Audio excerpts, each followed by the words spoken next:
The morning sun cut through the dust-laden air of the forward operating base as Petty Officer First Class Naomi Clearwater adjusted her medical kit for the third time in 10 minutes. Her slender fingers moved with practiced efficiency, checking each compartment while the pre-mission briefing echoed from the command tent behind her. At 5'4" with auburn hair pulled back in regulation style, she looked more like she belonged in a college lecture hall than preparing for combat operations in Afghanistan.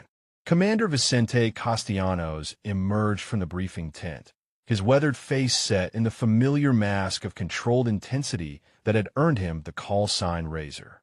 His dark eyes swept across the assembled SEAL team before settling on Naomi with a mixture of professional respect and barely concealed concern. "Listen up, Doc," he said, using the universal military nickname for medics. "This is going to be a hot insertion. We have intel suggesting heavy resistance at the target compound. I need you to stay close to the extraction point until we secure the area." Naomi nodded without looking up from her kit. Her voice carried a quiet confidence that seemed at odds with her appearance. "Copy that, Commander. Medical supplies are topped off, trauma protocols reviewed. I am ready to move when you are." The other team members gathered around, their massive frames dwarfing the petite medic. Petty Officer Jameson Knox, a mountain of a man from Texas, grinned as he checked his rifle. "Do not worry, Doc. We'll keep the bad guys away from you. Just focus on patching us up if things go sideways." His teammate, Petty Officer Darius Thorne, chuckled while adjusting his gear. "Yeah, Doc, you just worry about your needles and bandages. Leave the shooting to us professionals. Before we head out on this mission, drop a comment and let us know what state you're watching from. Maybe you have family members who serve in the military or know someone who has been deployed overseas like our medic here." Naomi's expression remained neutral, but something flickered behind her green eyes. A brief shadow that spoke of experiences these men could not imagine. She had learned long ago that certain conversations were better left for another time. Instead, she simply shouldered her pack and checked her sidearm with movements that were perhaps a bit too fluid, too practiced for someone who was supposed to be just a medic. The team loaded into the helicopters as dawn painted the Afghan mountains in shades of gold and amber. Naomi took her assigned position near the rear of the aircraft, surrounded by men whose protective instincts had been honed by months of working together. They had developed an almost paternal attitude toward their medic, viewing her as the one member of the team who needed their protection above all else. As the helicopter lifted off, Commander Castellanos studied the intelligence reports one final time. The target was a high-value compound suspected of housing weapons and tactical information. Resistance was expected to be fierce. His gaze drifted to Naomi, who sat quietly with her hands folded, appearing almost serene despite the mission ahead. What the team did not know, what Naomi had never felt the need to share, was that her personnel file contained details that would have changed their entire perspective. 3 Purple Hearts earned in classified operations. Advanced marksmanship training that placed her in the top 1% of military snipers. Combat deployments that most special operations soldiers would respect. But for now, she was content to be seen as just their medic, the woman they protected, the gentle soul who mended their wounds and worried about their safety. Sometimes, she reflected as the helicopter carved through the morning air, the most dangerous assumptions were the ones that made people feel safe. The helicopter's rotors thundered overhead as the team prepared for insertion. Commander Castellanos conducted final equipment checks, his experienced eyes cataloging every piece of gear. When he reached Naomi, his inspection lingered on her medical supplies before moving to her standard-issue sidearm. "Doc, when was your last qualification with that 9mm?" he asked, nodding toward her holstered weapon. "Last month, sir." "Scored expert level," Naomi replied without elaboration. Her tone carried the same quiet professionalism that had become her trademark among the team.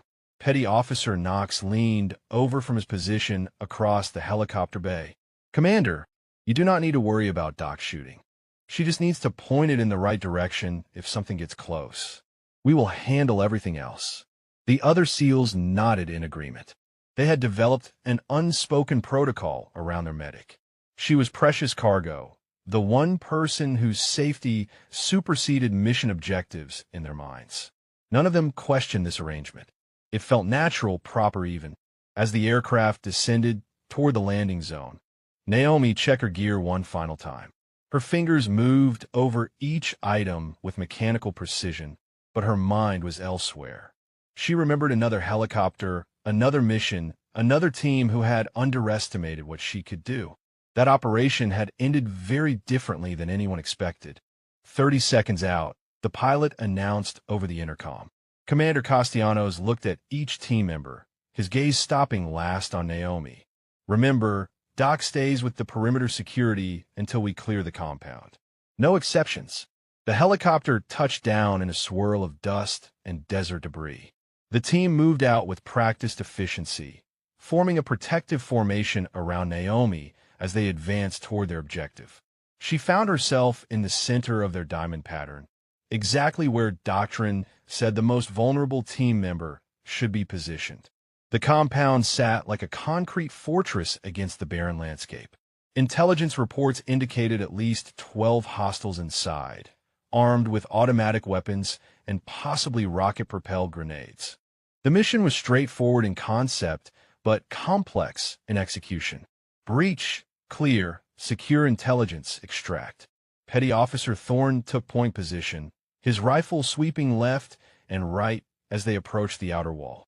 Behind him, Knox provided overwatch while two other team members flanked wide. Naomi moved where she was told to move, stopped when they told her to stop, and kept her mouth shut about the tactical observations forming in her mind. The compound's layout was textbook defensive positioning. Overlapping fields of fire, natural choke points, elevated positions for snipers. Whoever had designed this place understood modern combat principles. As they reached the outer perimeter, Naomi noticed details that made her uneasy. Fresh tire tracks, recently disturbed earth. Signs that this location was more active than intelligence had suggested. Commander Castellanos held up a closed fist, bringing the team to an immediate halt. He studied the compound through his scope, looking for movement, signs of life, anything that might indicate an ambush. After several minutes of observation, he signaled for the breach to begin. The team moved like a single organism, each member flowing into position with the fluid grace of countless hours of training. Naomi watched from her designated safe position 50 meters back, officially there to provide medical support if needed.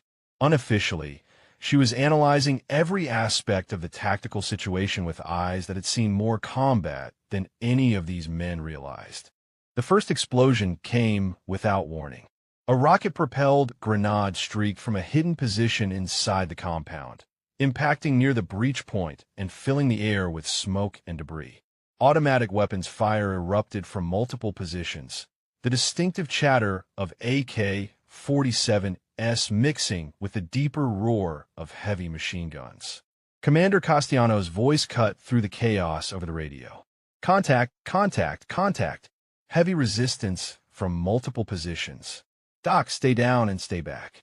But Naomi was already moving, her medical training overriding everything else as she saw Petty Officer Knox stumble backward, dark stains spreading across his tactical vest. The protective instincts that had kept her in the rear meant nothing when her teammates needed her skills to survive. Naomi sprinted toward the wounded SEAL, her medical bag bouncing against her hip as bullets whined overhead. Knox had taken cover behind a concrete barrier, his face pale, but his weapon still trained on the compound. Blood seeped through his tactical vest from what appeared to be shrapnel wounds along his left arm and shoulder. "I am fine, Doc," Knox grunted through gritted teeth as Naomi slid into position beside him. "Just some scratches. Keep your head down." "Let me see," Naomi said, her voice calm despite the chaos erupting around them. She pulled out trauma shears and began cutting away fabric to assess the damage. Multiple lacerations, some deep enough to require immediate attention. Nothing immediately life-threatening, but enough to compromise his effectiveness. Commander Castellanos' voice crackled over the radio from somewhere near the compound wall. Doc, what is Knox's status? Can he continue the mission? Naomi pressed gauze against the worst of the wounds while Knox tried to wave her away. He needs medical attention, but he can fight if necessary. Recommend he falls back to Overwatch position. Negative on the fallback. Knox interrupted. I'm staying with the team. The firefight intensified as more enemy positions revealed themselves. What had been planned as a 12-man resistance turned into something far more dangerous. Muzzle flashes erupted from windows, rooftops, and concealed fighting positions. The intelligence had been wrong, badly wrong. Petty Officer Thorne's voice came over the radio, tight with controlled urgency. Commander, we have at least 20 hostiles in there. This is not what we briefed. Request immediate air support. Negative on the air support, Castellanos replied. Too close to civilian areas. We handle this ourselves. Naomi finished bandaging Knox's wounds with quick, efficient movements. Her hands never shook, never hesitated, even as rounds impacted near their position. There was something about the way she moved, the way she seemed to automatically know where the next piece of cover would be, that spoke of experience beyond medical training. Knox watched her work, noting details that had escaped his attention before. The way she held her body, always ready to move. The way her eyes constantly scanned their surroundings, reading the battlefield like a book. The way she positioned her own weapon for immediate access while treating his wounds. Doc, he said quietly, where did you serve before joining our unit? Naomi's hands paused for just a moment before continuing their work. Various places, multiple deployments. Nothing as exciting as this. But there was something in her tone, something that suggested those deployments had been far more exciting than she wanted to discuss. Knox had been in special operations long enough to recognize the sound of someone who had seen serious combat.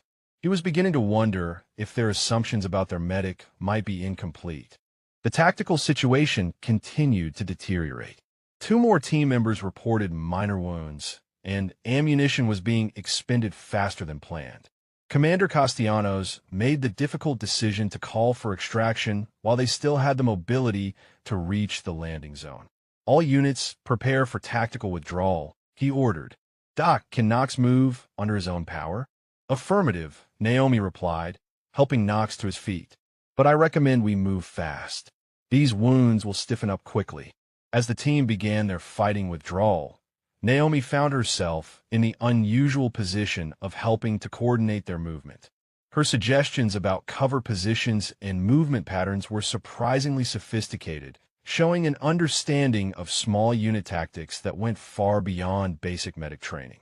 She guided Knox from position to position, always seeming to know where the next piece of cover would be, always positioning herself to provide both medical support and tactical awareness.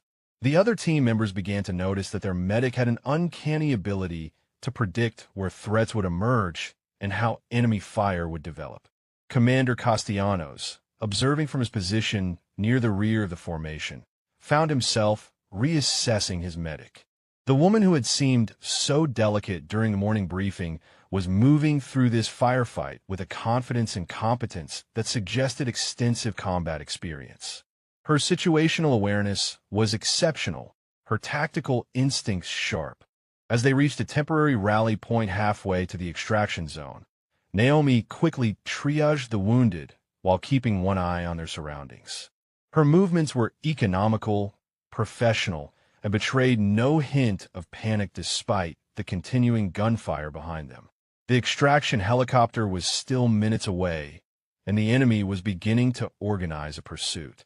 What had started as a routine mission was rapidly becoming a running battle across hostile territory. The sound of pursuing vehicles grew louder as the SEAL team maintained their fighting withdrawal toward the extraction point. Naomi helped Knox move between cover positions while Commander Castellanos coordinated with the incoming helicopter crew. The enemy had deployed faster than anyone had anticipated, suggesting a level of organization that exceeded intelligence estimates. Petty Officer Thorne, serving as rearguard, reported movement through his scope. Commander, we have at least 3 vehicles moving in pursuit. Looks like technical trucks with mounted weapons. They will be on us in 5 minutes. Copy that, Castellanos replied, his voice steady despite the deteriorating situation. "Doc, how is our mobility looking?" "Knox can move, but not at full speed," Naomi answered while applying fresh bandages to another team member's minor wounds. Petty Officer Martinez took shrapnel to the leg. "Nothing serious, but it will slow him down." She worked with practiced efficiency, her movements betraying years of experience treating combat injuries under fire. What struck the team members was not just her medical skill, but her complete lack of panic in a situation that would have overwhelmed most support personnel. As she worked, Naomi's eyes constantly swept their surroundings. Her head would tilt slightly at certain sounds, her body language suggesting she was processing tactical information far beyond what her medical duties required. When a distant gunshot echoed from their left flank, she immediately looked toward a ridgeline that the others had not even considered as a potential threat position. Commander Castellanos noticed her reaction. "Doc, what do you see?" Naomi paused in her treatment of Martinez. "Possible overwatch position on that ridge. Single shot, probably a ranging attempt. They're trying to get our distance and direction for their pursuit teams." The commander studied the ridgeline through his binoculars, eventually spotting the glint of a scope in the rocks. She was right. How had she known to look there when trained SEALs had missed it? "Good eye, Doc," he said, filing away another piece of evidence that their medic was more than she appeared. The extraction helicopter finally appeared on the horizon, its rotors beating a steady rhythm across the desert landscape. But the pursuing enemy vehicles were also visible now, churning up dust clouds as they raced to intercept the American team before they could reach safety. Knox, despite his wounds, insisted on maintaining his position in the defensive formation. "Doc, patch me up good," he told the others. "I can still fight." Naomi had done more than patch him up. Her treatment had been sophisticated, using techniques and materials that suggested advanced combat medical training. She had anticipated complications, prepared for contingencies, and treated not just his immediate wounds, but positioned him for continued effectiveness in the fight. The enemy vehicles were closing fast. Commander Castellanos made rapid calculations about distance, time, and firepower. They would reach the landing zone, but it would be close. Too close for comfort. As the team moved toward their final rally point, Naomi found herself naturally falling into tactical positions that maximized both her medical effectiveness and her ability to observe the battlefield. She seemed to anticipate where wounded team members would need cover, where medical treatment would be required, and where the enemy would likely direct their fire. Her movements were economical and purposeful, showing none of the uncertainty or hesitation that might be expected from someone whose primary training was medical rather than combat. When she shifted positions, it was always to a location that provided better tactical advantage. When she treated wounds, she did so in ways that kept the wounded fighter combat effective rather than simply stable. The first enemy vehicle crested a small hill behind them, its mounted machine gun already traversing to find targets. The range was still too great for effective fire, but that advantage would disappear quickly. Petty Officer Thorne engaged with his rifle, sending carefully aimed shots toward the vehicle. His rounds sparked off metal and kicked up dust, but the range and movement made precise targeting difficult. The technical truck continued its advance, now joined by two others spreading out to flank the American position. Commander Castellanos evaluated their options rapidly. They could make the landing zone, but they would be under fire during extraction. The helicopter crew would be exposed, and wounded team members would be vulnerable during loading. As he considered these tactical problems, he found his gaze drifting to Naomi. Something about her demeanor, her reactions, her suggestions was making him reconsider everything he thought he knew about his medic. The woman treating his wounded SEALs with such competence was displaying situational awareness and tactical instincts that suggested extensive combat experience. The enemy vehicles were now close enough that the sound of their engines was clearly audible. Time was running out, and the extraction was going to be contested whether they liked it or not. The extraction helicopter touched down in a whirlwind of dust and rotor wash as the first enemy rounds began impacting near the landing zone. Commander Castellanos directed his team toward the aircraft while maintaining suppressive fire on the approaching vehicles. The wounded were loaded first, standard protocol that put Knox and Martinez aboard while the others provided security. Naomi moved between the helicopter and the defensive positions, ensuring wounded team members were stable for transport while keeping her rifle ready. Her transitions between medical duties and tactical awareness had become seamless, natural in a way that caught the attention of everyone who observed her. The enemy vehicles had spread into a loose formation, their mounted weapons now within effective range. Muzzle flashes erupted from multiple positions as automatic fire raked the landing zone. The helicopter crew maintained their position despite the incoming rounds, their professionalism matching that of the SEALs they were extracting. "Get aboard, Doc," Commander Castellanos shouted over the noise of engines and gunfire. "We're pulling out now." But as Naomi moved toward the helicopter, Petty Officer Thorne's voice cut through the chaos with urgent intensity. "Sniper! Sniper! Sniper! I have a muzzle flash from that ridgeline. Same position Doc spotted earlier." The enemy marksman had waited for the perfect moment, when the Americans would be focused on extraction and most vulnerable to precision fire. His first shot struck the helicopter's tail section, sending sparks and metal fragments flying. The aircraft shuddered but remained stable. Commander Castellanos immediately began calculating distances and angles. The sniper position was approximately 800 meters away, an extremely difficult shot under combat conditions. His team's weapons were optimized for close-range combat, not precision shooting at extended distances. "Can anyone get a clean shot on that position?" he called out. Thorne adjusted his scope and fired several rounds toward the ridge. His shots were accurate, but fell short of the mark. "Too far for my setup, Commander. I need something with more range." The sniper fired again, this time targeting the helicopter's main rotor assembly.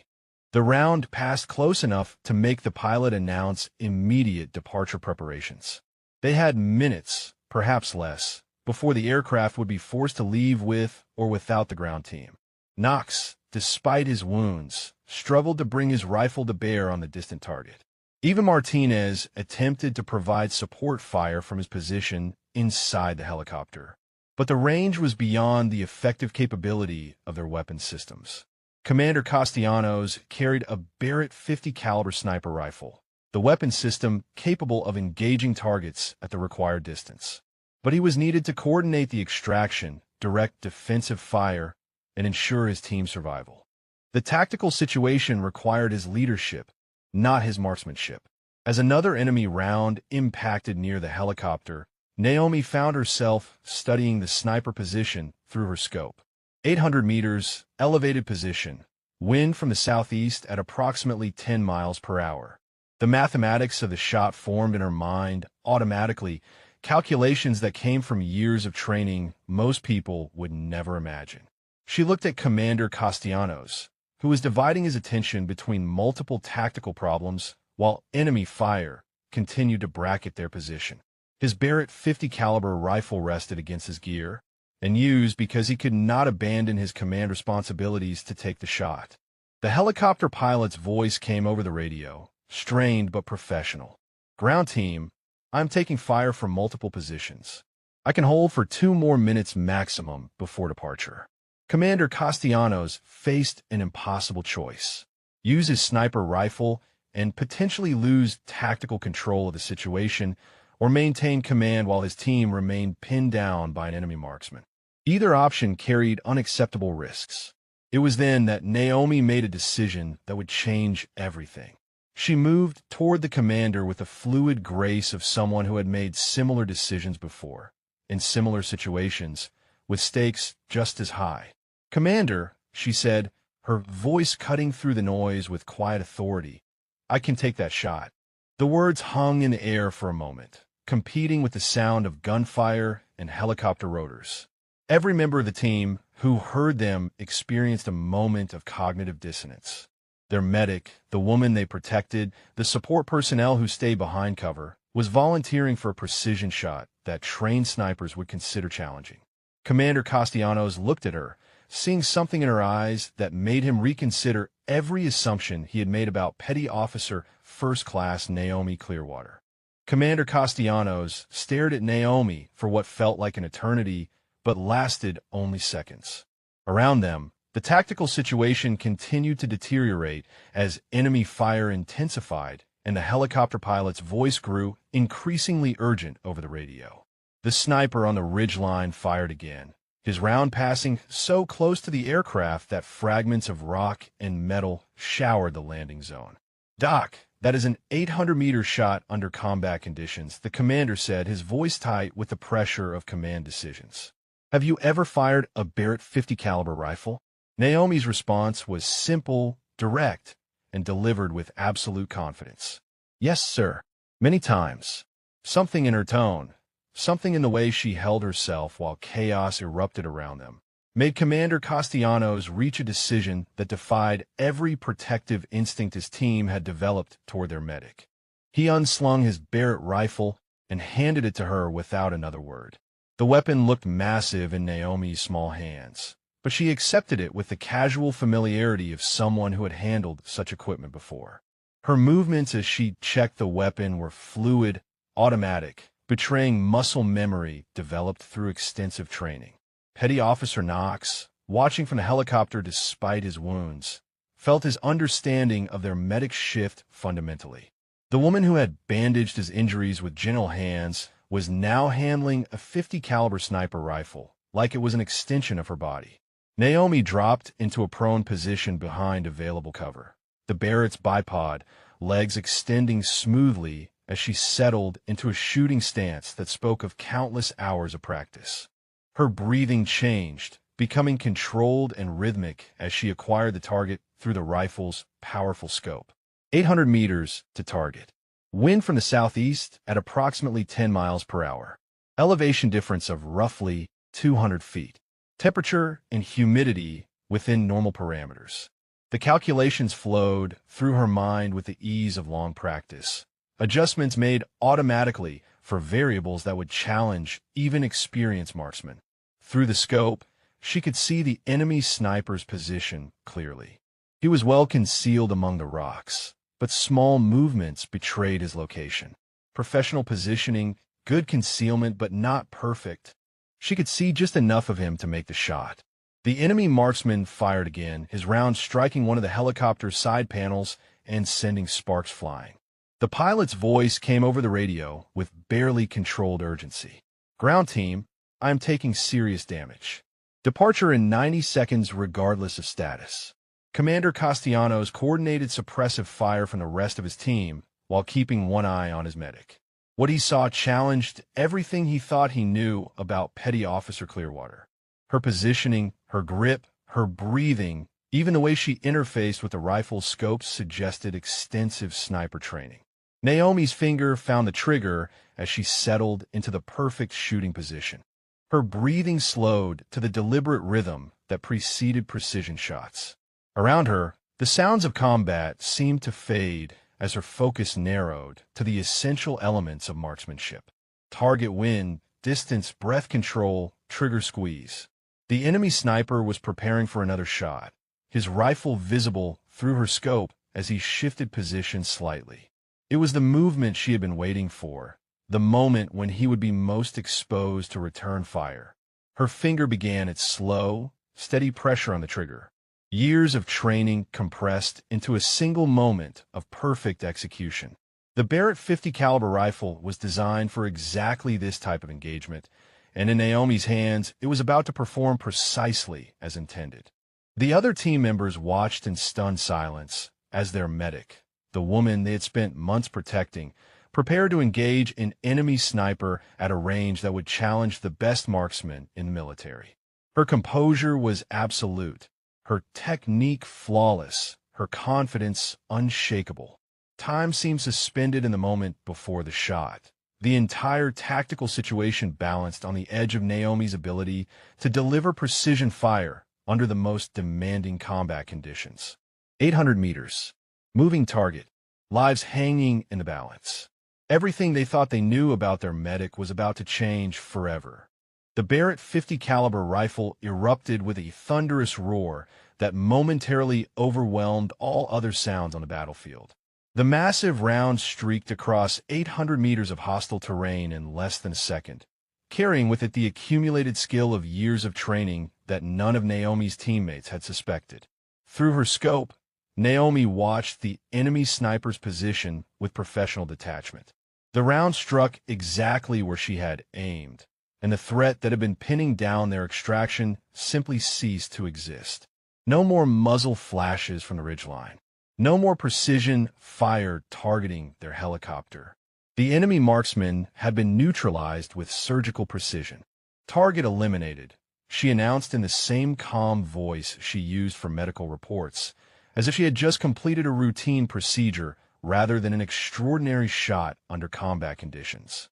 The silence that followed lasted only moments before the tactical situation reasserted itself.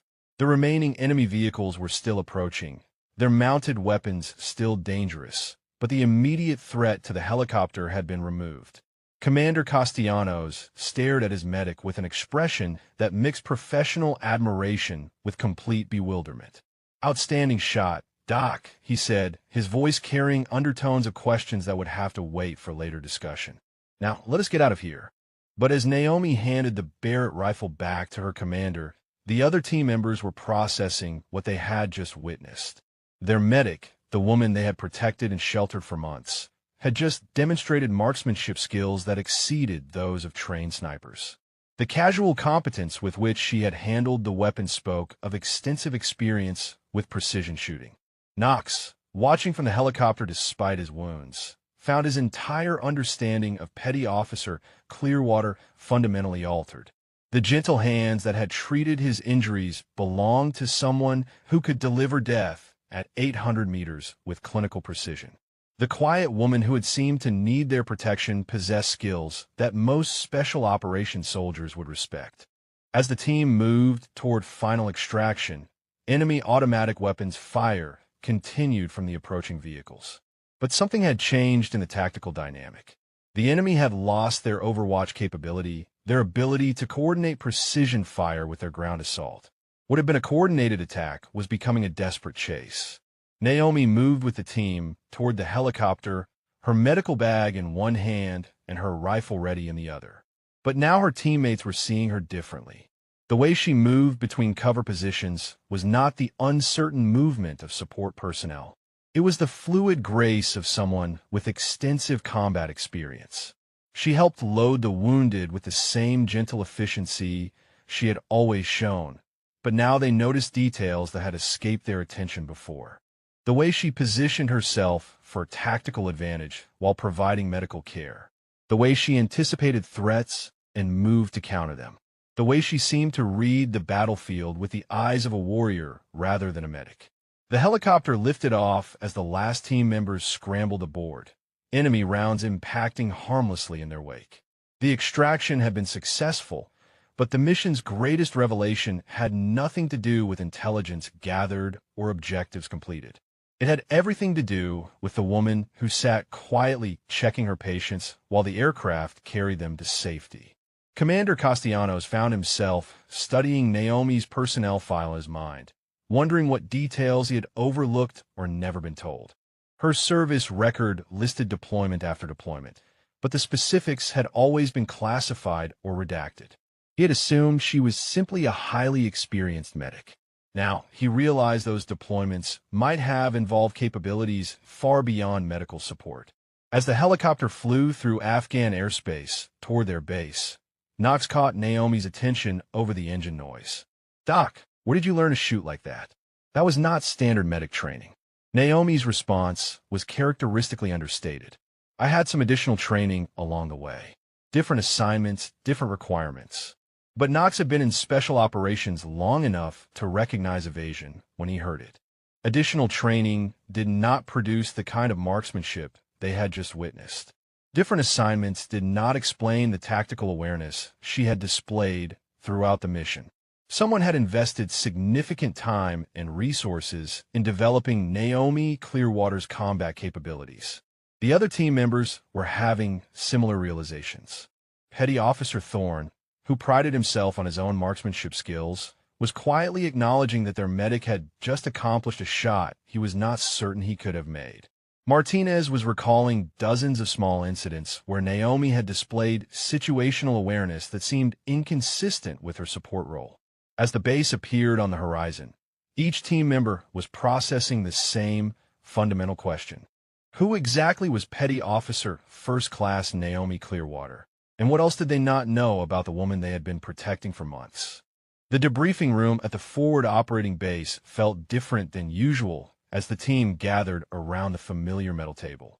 Commander Castellanos reviewed the mission reports while his SEALs processed what they had experienced. The successful extraction was routine paperwork, but the questions surrounding their medic were anything but standard. Naomi sat in her usual position, quietly documenting the medical aspects of the operation. Her after-action report would detail the treatment provided to Knox and Martinez, the tactical movement of wounded personnel, and the medical supplies expended during the mission. Nothing in her documentation would mention the 800-meter precision shot that had saved their extraction. Knox, his arm properly bandaged and treated at the base medical facility, found himself studying Naomi with new eyes. The same hands that were now writing medical reports had guided a .50 caliber rifle with the precision of a master sniper. The same calm voice that reassured wounded soldiers had called target eliminated with professional detachment. Commander Castellanos finished reviewing the preliminary reports and looked up at his team. Outstanding work today, everyone. The mission objectives were not achieved due to faulty intelligence, but the team extraction was successful with minimal casualties. He paused, his gaze settling on Naomi. Petty Officer Clearwater, your actions during the extraction were exemplary. That shot neutralized the threat and allowed successful completion of our withdrawal. Thank you, sir, Naomi replied without looking up from her paperwork. Just doing my job. But that was exactly what puzzled the team. Her job was medical support, not precision marksmanship at extreme ranges. Her job was treating wounded personnel, not engaging enemy snipers with surgical accuracy. Yet she had performed both roles with equal competence. After the formal debriefing concluded, Knox approached Naomi as she packed her medical supplies. Doc, can I ask you something? That shot today, that was not luck or beginner's fortune. That was professional-level marksmanship. Naomi continued organizing her equipment, her movements methodical and unhurried. I have had some additional training over the years. The military likes to cross-train personnel for flexibility. Knox was not satisfied with the evasion. Doc, I've been doing this for 8 years. I know the difference between cross-training and expertise. What you demonstrated today was expertise. For the first time since the mission, Naomi looked directly at him. Her green eyes held depths that suggested experiences she preferred not to discuss. Some things are better left for another conversation, Knox. What matters is that everyone came home safely. But Knox was not the only one with questions. Petty Officer Thorne had been researching Naomi's service record through available channels, finding references to classified operations and redacted deployment information. Martinez had been recalling months of small incidents where their medic had displayed tactical awareness inconsistent with her support role. Commander Castellanos was facing his own questions about the woman he had been commanding. Her personnel file listed impressive medical qualifications and multiple combat deployments, but the specifics were classified at levels above his clearance. He was beginning to suspect that Naomi Clearwater had capabilities that her official role did not reflect. That evening, as the team relaxed in their common area, the conversation inevitably returned to the day's events.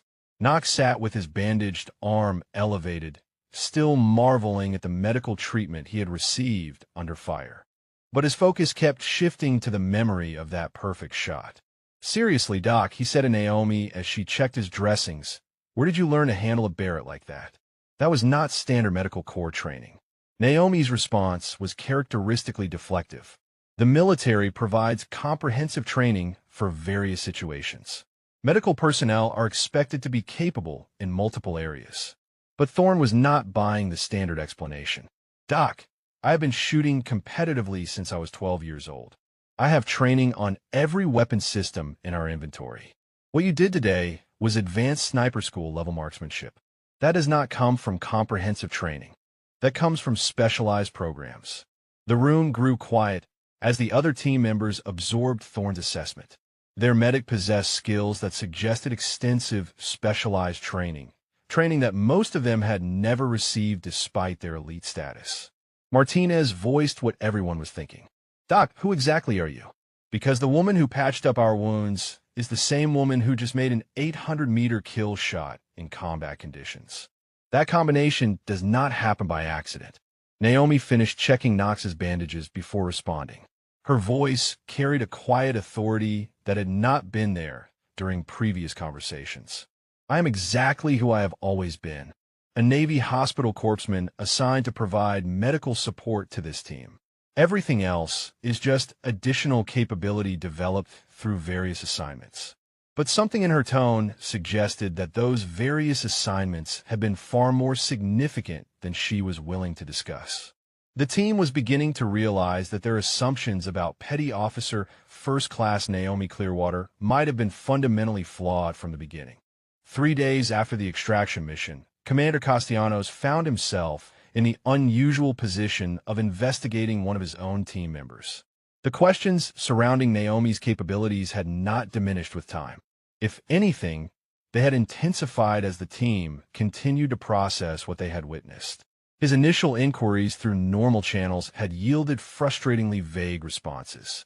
Naomi's service record was heavily redacted, with multiple deployments listed simply as classified operations. Her medical qualifications were extensive and well documented, but there were gaps in her timeline that suggested assignments not reflected in her official records. The breakthrough came when Castellanos contacted an old colleague who worked in Special Operations Personnel Management. The conversation was brief but illuminating, conducted in the careful language used when discussing classified information. Razor, his contact, had said, using Castellanos' call sign, "You need to understand that some people wear multiple hats during their careers. Sometimes the official record does not reflect all capabilities or assignments. Sometimes a medic is more than just a medic." That evening, Castellanos called Naomi to his office for what he termed a routine discussion about team integration and mission effectiveness. She arrived promptly, carrying herself with the same quiet professionalism that had characterized her service with the team. "Petty Officer Clearwater, please have a seat," Castellanos said, gesturing to the chair across from his desk. "I wanted to discuss your performance during the recent extraction mission." Naomi sat with perfect military bearing, her hands folded in her lap. "Yes, sir. Is there an issue with my medical performance or mission conduct?" "Quite the opposite," Castellanos replied. "Your performance was exemplary in every respect. However, I have some questions about your background and training that might help me better utilize your capabilities." He opened her personnel file, noting the classified sections that remained beyond his clearance level.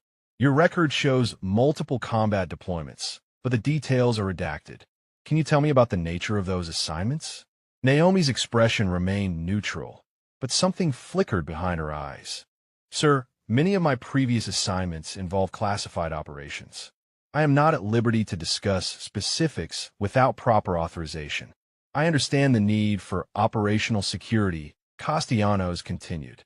"But your actions during the extraction suggest capabilities that exceed standard medical training. The marksmanship demonstration, specifically, indicates specialized sniper training." For a long moment, Naomi said nothing. Then, carefully, she responded, "I have received additional training in various skills sets as mission requirements dictated. The military invested in developing multiple capabilities to enhance my effectiveness in different environments." Castellanos leaned forward. "Naomi, I'm not asking you to violate security protocols, but I need to know what capabilities you possess so I can make appropriate tactical decisions. If you have sniper qualifications, if you have advanced combat training, I need that information to properly employ this team." Naomi met his gaze directly, and for the first time since he had known her, she allowed him to see beyond the carefully maintained facade of the quiet medic. What he saw was the steady confidence of someone who had operated in the most demanding environments the military could provide. "Commander," she said quietly, "I hold advanced marksmanship qualifications, including sniper school graduation. I have completed multiple specialized combat courses. My previous assignments included direct action operations, where medical and combat skills were equally important." She paused, then continued with quiet dignity. "I also carry 3 Purple Hearts from those operations. The details are classified, but I have been wounded in combat on 3 separate occasions while serving in various capacities." The revelation hung in the air between them.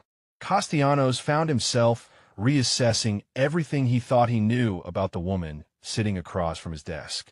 3 Purple Hearts represented significant combat experience and personal sacrifice. Advanced sniper qualifications meant she was among the elite marksmen in the military. "Why did you not share this information when you were assigned to my team?" he asked. Naomi's response was characteristically thoughtful. "Sir, in my experience, people tend to have preconceived notions about capabilities and roles. I have found it more effective to demonstrate competence when required rather than discuss qualifications that might create unnecessary complications." Castellanos understood. She had learned to let others underestimate her, to exceed expectations rather than manage them. It was a strategy that had clearly served her well in previous assignments. "The other team members need to know about your capabilities," he said. "Not the classified details, but the general scope of your training. It will help them understand what happened during the extraction and adjust their tactical thinking accordingly." Naomi nodded slowly. "I understand, sir. However, I would prefer to continue serving in my primary medical capacity. That is where the team needs me most, and that is where I can provide the greatest value." But Castellanos was already thinking about the tactical possibilities. A medic with advanced combat capabilities represented a significant force multiplier, especially in the kind of operations his team regularly conducted. Commander Castellanos gathered his team in the briefing room the following morning, knowing that the conversation ahead would fundamentally alter their unit dynamics. Knox, Martinez, Thorne, and the other team members took their usual positions around the table, but the atmosphere felt different. The questions that had been building since the extraction mission hung in the air like smoke from a distant fire. "Gentlemen," Castellanos began, "I want to address some of the questions that have arisen regarding Petty Officer Clearwater's performance during our recent mission. Specifically, her marksmanship demonstration and tactical capabilities." Naomi sat quietly at the table, her expression calm but alert. She had agreed to this disclosure, understanding that operational effectiveness required trust and transparency within the team structure. But revealing her background meant abandoning the protective anonymity she had maintained for months. Knox leaned forward slightly, his wounded arm still in its sling. "Commander, we have all been wondering about Doc's training. That shot was not standard medical corps capability." Castellanos nodded. "That is correct. What I am about to share with you does not leave this room, and the specific details of Petty Officer Clearwater's previous assignments remain classified. However, you deserve to understand the capabilities within your own team." He looked at each team member before continuing. "Naomi holds advanced marksmanship qualifications, including graduation from sniper school. She has completed multiple specialized combat training programs. Her previous assignments involved direct action operations where medical and combat skills were equally required." The silence that followed was profound. Each team member was processing the revelation that their medic possessed qualifications that most of them had never achieved. Thorne, who prided himself on his shooting skills, found himself recalibrating his understanding of professional marksmanship. Additionally, Castellanos continued, "Petty Officer Clearwater has been awarded 3 Purple Hearts for wounds received in combat during classified operations. Her service record reflects extensive combat experience in various theaters." Martinez spoke first, his voice carrying new respect. "Doc, why did you not tell us about this background when you joined the team?" Naomi's response was characteristically measured. "In my experience, preconceived notions about capabilities can create complications. I prefer to demonstrate competence when required rather than manage expectations based on qualifications. Knox shook his head slowly. Doc, we spent months thinking we needed to protect you. Meanwhile, you probably have more combat experience than half of us combined. The irony was not lost on anyone. They had developed protective instincts toward someone who possessed elite combat training. They had sheltered a warrior who had earned recognition for valor under fire. They had treated as support personnel someone qualified to serve in direct action roles. Thorne voiced what everyone was thinking. This changes everything about how we operate. If Doc has sniper qualifications and advanced combat training, we have been underutilizing our capabilities as a team. But Naomi raised a quiet objection. If I may, Commander, I would prefer to continue serving primarily in my medical capacity. That is where this team needs me most, and medical support remains my primary mission. Castellanos understood her perspective, but he was also thinking tactically. Naomi, your medical skills are exceptional and irreplaceable. But knowing about your combat capabilities gives us additional options in difficult situations. The extraction mission proved that. The team spent the next hour discussing tactical implications and operational possibilities. What had been a straightforward medical support structure was now revealed as something more complex and capable. Naomi's dual qualifications represented force multiplication that could prove decisive in future operations. As the discussion progressed, the team members found their respect for Naomi evolving from protective affection to professional admiration. She had earned her place among them not through assignment or necessity, but through demonstrated excellence in the most demanding environments the military could provide. Knox, studying his bandaged arm, spoke with quiet reverence. Doc, those 3 Purple Hearts mean you were wounded in combat 3 separate times. That represents more sacrifice than most of us will ever make. Naomi's response was humble but firm. Everyone in this room has made sacrifices. Everyone has earned their place through service and dedication. My background does not change the fact that we are all here to accomplish the mission and bring each other home safely. But it did change things in ways both subtle and profound. The team now understood that their medic possessed capabilities that exceeded their own in certain areas. She was not someone who needed their protection. She was someone who had proven her worth in the crucible of combat and earned recognition for extraordinary service.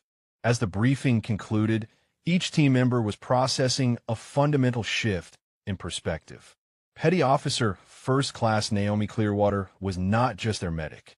She was an elite warrior who had chosen to serve in a support role, bringing extraordinary capabilities to a team that had never fully understood what she offered. The transformation in team dynamics became evident during their first mission after the revelation about Naomi's background. What had once been a protective formation designed to shield their medic had evolved into a tactical arrangement that recognized her combat capabilities while maintaining her primary medical role.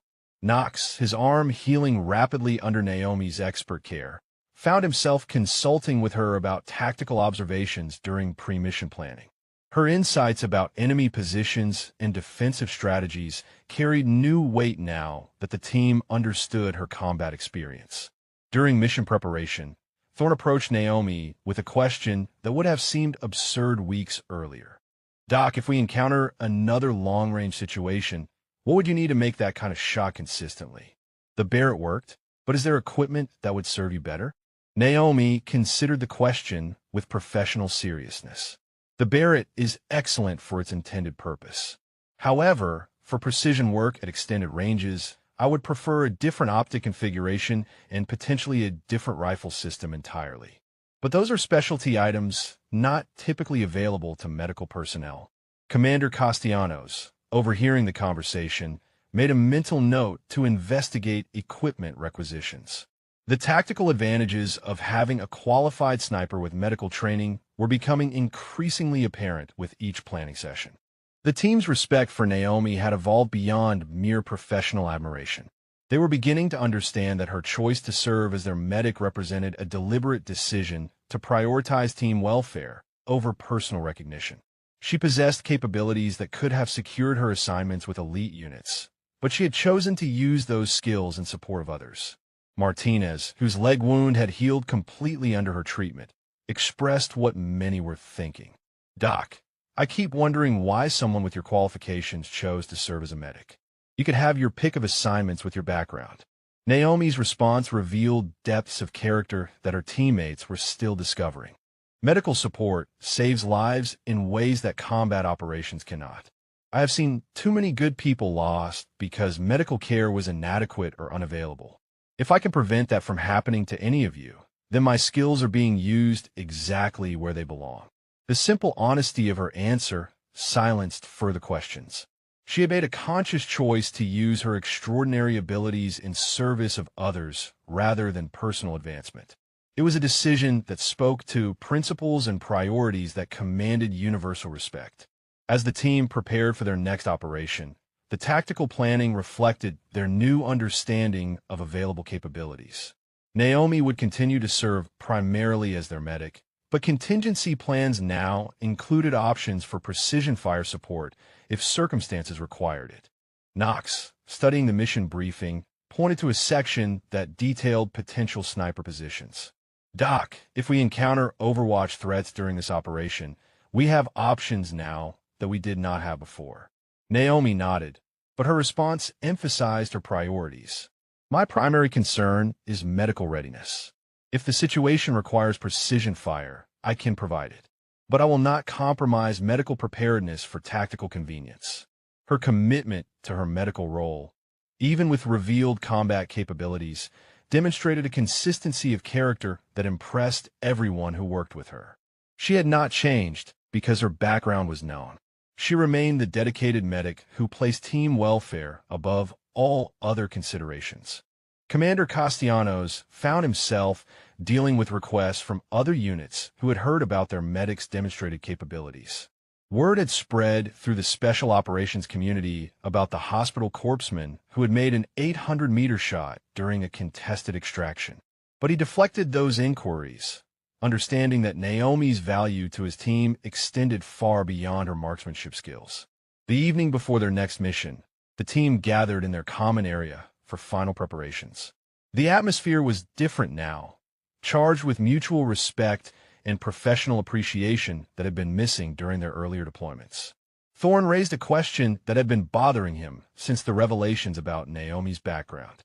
"Doc, those 3 Purple Hearts represent serious combat injuries. Are you fully recovered from those wounds? Do they affect your performance in any way?" Naomi's response was characteristically understated. "All medical evaluations indicate full recovery and fitness for duty. The wounds were significant at the time, but proper treatment and rehabilitation restored complete function." But Knox pressed for more details. "Doc, what kind of operations result in 3 Purple Hearts? That represents extraordinary service under the most dangerous conditions." For once, Naomi provided a glimpse into her classified past. "Without compromising operational security, I can say that my previous assignments involve high-risk medical support in contested environments. Sometimes providing medical care requires accepting significant personal risk."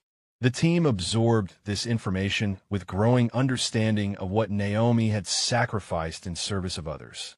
3 Purple Hearts meant she had been wounded 3 times while performing her duties. The courage required to continue serving after such experiences spoke to character that few possessed. 6 months later, the team sat in the same briefing room where their understanding of Naomi had been forever changed. The mission they had just completed had been textbook perfect, a direct action operation that showcased the seamless integration of medical support and tactical excellence that had become their signature. Commander Castellanos reviewed the after-action reports with satisfaction. Their success rate had improved dramatically since incorporating Naomi's full capabilities into their operational planning. She remained their primary medic, but her combat skills provided options that had proven decisive in multiple engagements. Knox, his arm completely healed and strengthened by months of Naomi's expert rehabilitation, spoke for the entire team when he addressed their medic. "Doc, I want you to know that you have changed how we think about everything. Not just tactics or capabilities, but about service and sacrifice."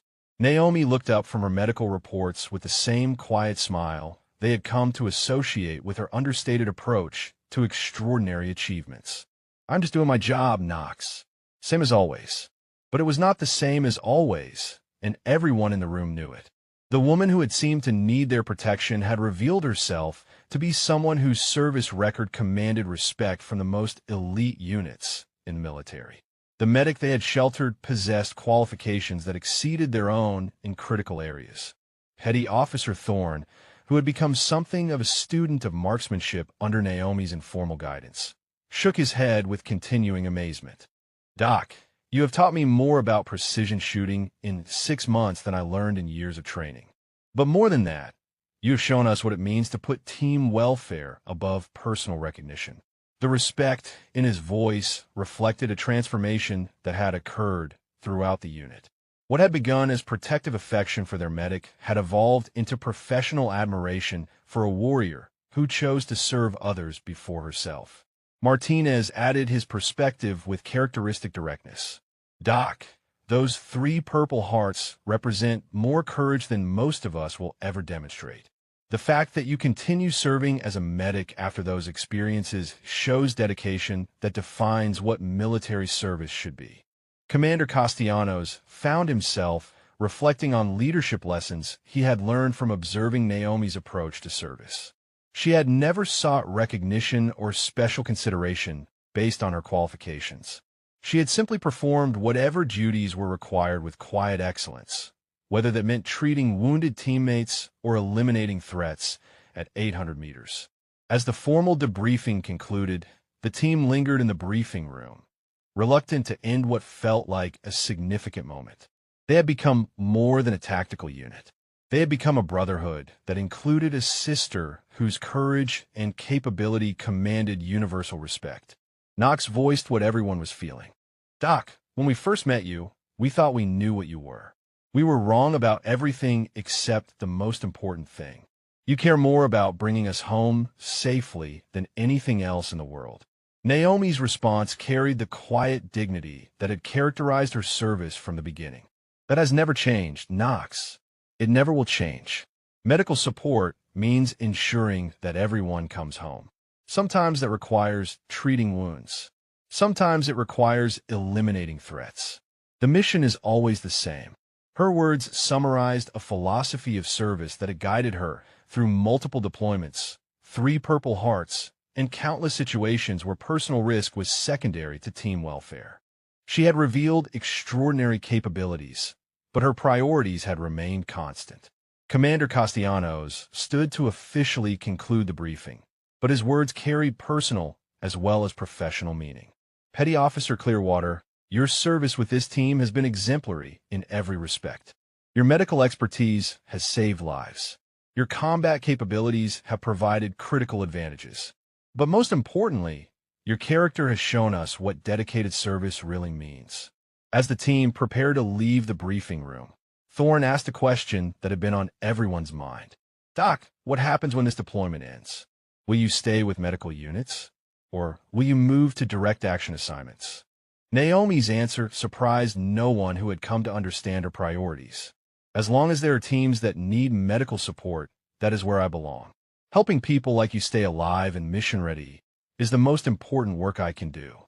The simple statement carried profound meaning for everyone who heard it. She had chosen her path based on service to others rather than personal advancement. It was a decision that defined her character and commanded respect from warriors who understood sacrifice. If this story connected with you, please drop a comment and let us know your favorite moment or character. Maybe you know someone who has shown hidden strength when it mattered most, or perhaps you have witnessed similar courage in your own community. Share your thoughts about what resonated with you, or tell us about someone in your life who embodies the quiet heroism we see in people like Naomi. As they filed out of the briefing room, each team member carried with them a deeper understanding of service, sacrifice, and the extraordinary people who choose to serve others above themselves. Petty Officer First Class Naomi Clearwater remained their medic, but she had become so much more. She had become their reminder that true strength often comes disguised as gentle service, and that the most dangerous assumptions are the ones that underestimate the warrior spirit that can reside in the most unlikely places.